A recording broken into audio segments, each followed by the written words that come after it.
Hey y'all, it's not as cold or as windy tonight, which is great, but how we doing today? Sorry I've been so inconsistent lately. I've just been trying to work on some stuff behind the scenes and get my life together and really try to get my life going in the right direction. But that's not what you're here for. Welcome to the channel. If you're someone who's been watching my stuff for a little bit now, or if you're someone who's just stumbling upon this for the first time, welcome to Chrome's World. And I want to talk about something that I know a lot of people can relate to, and I've likely mentioned this before in a lot of ways, maybe, but I don't think I've ever turned it into a full topic. But a lot of my topics that I do typically go hand in hand with each other, so they overlap, which is kind of a good thing. But I guess we could talk about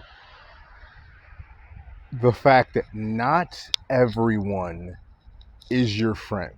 Not everyone is gonna be there with you from start to finish. A lot of people are only there with you for the start, and then when they don't, see potential get achieved, or the opposite, where it can be like, oh, they don't get something out of you, or they don't benefit from you early on, they leave, or people only approach you when you're at the finish line and when you got everything you want, and now people want to come talk to you.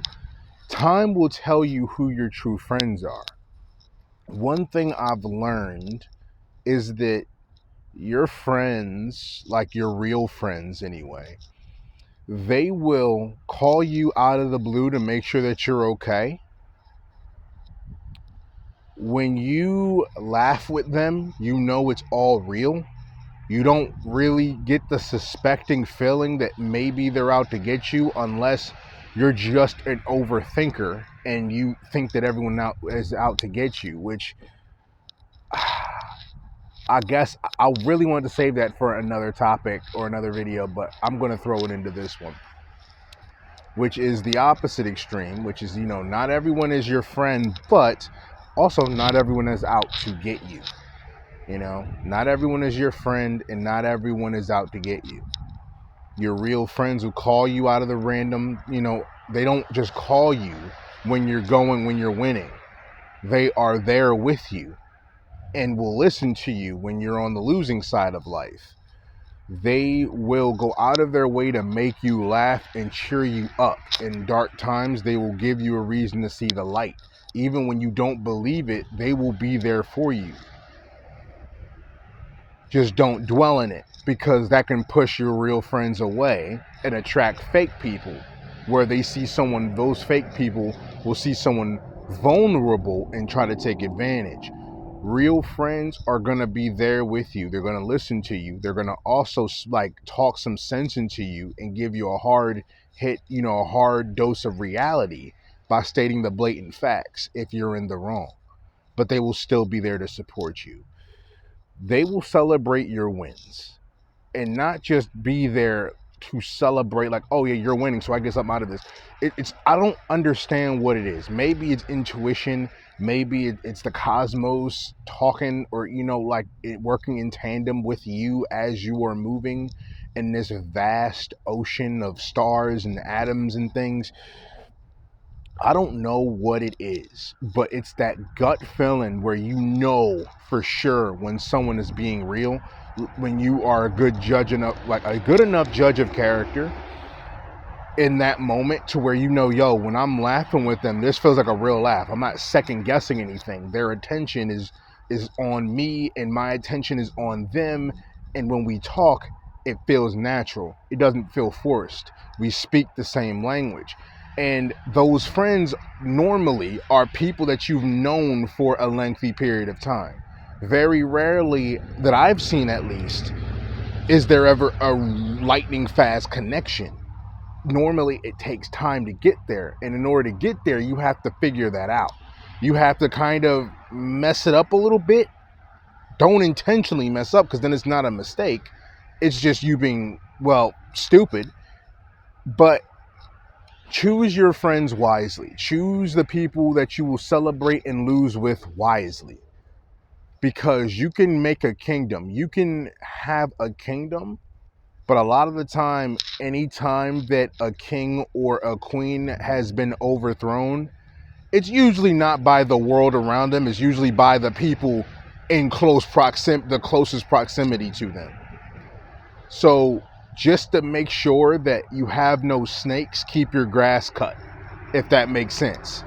Don't let the grass go, don't have them grow in weeds where you can't see these snakes slithering. You have to constantly maintain who you are and your boundaries and your sense of self, because when you know yourself, you know what you want from others.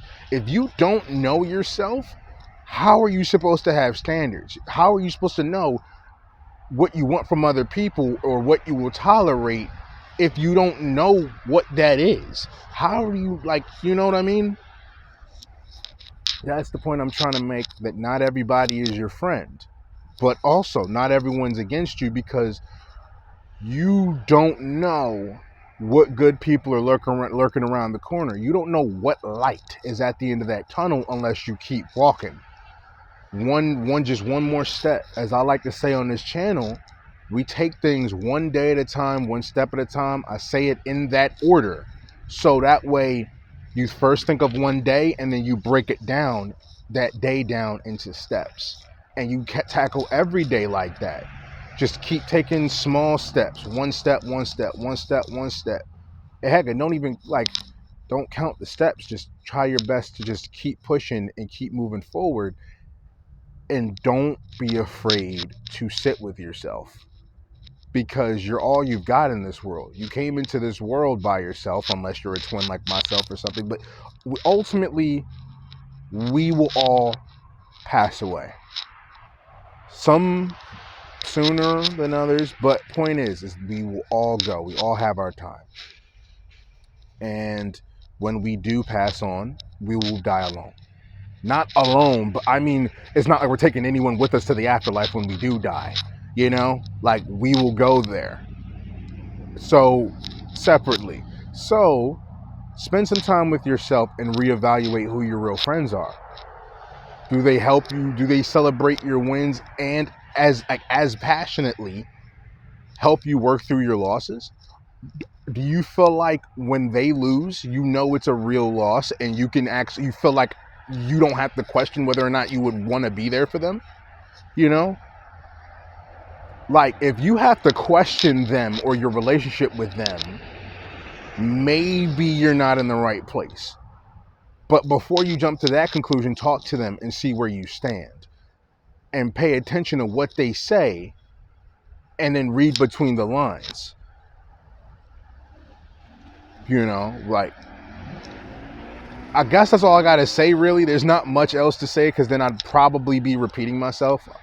So, yeah, just not everyone is your real friend. Not everyone is your friend. Not everyone is rooting for you.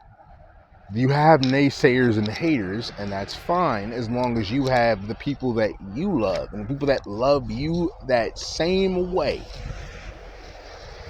but that will also respect themselves enough to not allow your issues to interfere with their lives, and you know, you have respect enough to not allow their issues to fully interfere with your life. Like, you know, boundaries between you both. But with those boundaries, there's also a lot of love and respect that comes from it, because now y'all are on the same page. And when people are on the same page, you can do things as a team because everyone knows what's going on and where everyone stands. And that is one of the key foundations, is trust and communication. And that you get that love and prosperity. Not everyone is your friend, but not everyone is out to get you. Just remember that.